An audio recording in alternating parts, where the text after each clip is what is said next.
Më përpara shikonim se ishin më të prekura vajzat dhe djemt të më veprusit. Sot po shohim një lloj balance mes të dyja gjinive. Adoleshentët kanë nevojë të jenë pjesë e një grupi në përgjithësi, të ndjejnë një lloj pranimi, të ndjejnë se bëjnë gjëra bashkë. Dhe përgjithsisht sot, duke qenë se loja jashtë është më e munguar, gjejnë lojën brenda mureve të shtëpisë edhe brenda internetit. Dhe atë çfarë ata mund ta bënin në lagje, apo mund ta bënin tek rruga kur luanin, tani ka parë një formë më të evoluar dhe bëhet në rrjetet sociale.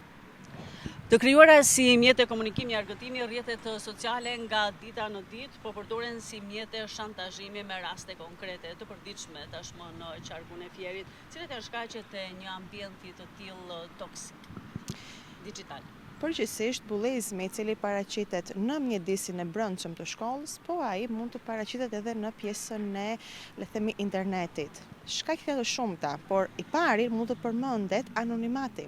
Fakti që mund të hapen shumë adresa të ndryshme, të cilat mund të përdoren pikërisht për pjesën e bullizmit kibernetik. Një tjetër arsye është mungesa e empatisë, duke qenë se nuk e kanë përballë drejt për drejt viktimën e tyre, e kanë shumë herë më të thjeshtë të shantazhojnë, të krijojnë një lloj emocionaliteti shumë të rënduar tek viktima.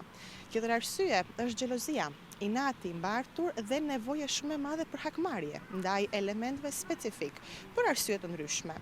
Dhe sigurisht një mungesë kontrolli i mirë prindëror i aparateve celular dhe në përgjithësi i rrjeteve sociale të adoleshentëve. Shohim pra që kryesisht janë të prekur grup mosha nga mosha 12 deri nga mosha 18-19, por me një fluks shumë të madh rastesh në grup moshën 14-16 vjeç, që shohim se realisht janë më të prirur kundrejt pjesës së abuzimit me të tjerët përmes rrjeteve sociale.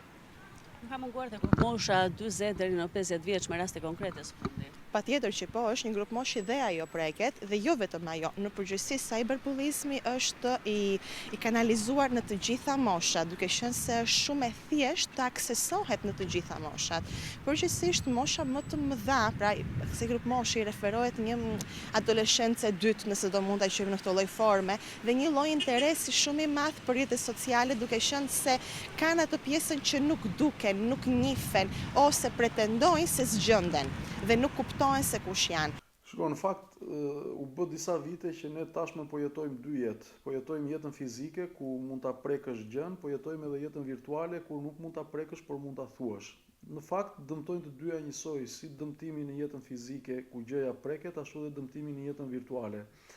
Janë bërë më të shpeshta, për aq kohë sa aksesueshmëria në rrjetet sociale për fatin e keq nuk ka limite moshe, pavarësisht ato politikave të privatësisë që përdorin rrjetet sociale, sot edhe një 10 vjeçar mund të ketë akses në internet, që këtu në fakt është problemi i familjeve apo i prindërve, që duhet i kenë në kontroll, edhe pse nuk mund ta minimalizojnë, por në fakt duhet i kenë në kontroll. Janë shtuar, patjetër janë shtuar sepse rrjetet sociale sot përdoren rëndomt nga grup mosha 15-25 vjeç, që po të shikosh era herës ata nuk kanë asnjë mënyrë tjetër të marrjes informacionit nga mediat zyrtare, po themi televizioni apo gazetat, por e vetmja gjë që ata jetojnë dhe informacion që ata marrin është në rrjetet sociale. Në rrjetet sociale pastaj kemi atë jetën paralele që çdo gjë është e bukur, njerëzit jetojnë gjithmonë të pasur, bëjnë foto të qeshura me njëri tjetrin, dhe ndërkohë ka një kategori tjetër njerëzish që qoftë edhe nga inati, qoftë edhe nga fakti se duan ta dëmtojnë tjetrin pasi u duket mirë në sytë e tyre, janë dhe shantazhimet që bëhen përmes publikimit fotove, videove, apo ndonjëherë dhe bisedave private që hidhen në rrjet. Në fakt, ka disa kohë që ndoshta është bërë fenomen kjo situatë. Ne kemi dhe bazë ligjore për këtë situatë, fillon që nga keqpërdorimi i thirrjeve telefonike, vazhdon pastaj me prishjen e privatësisë ose publikimin e materialeve audiovizive pa miratim, por në thelbin e gjës këto janë vepra që nuk ndiqen me arrestim.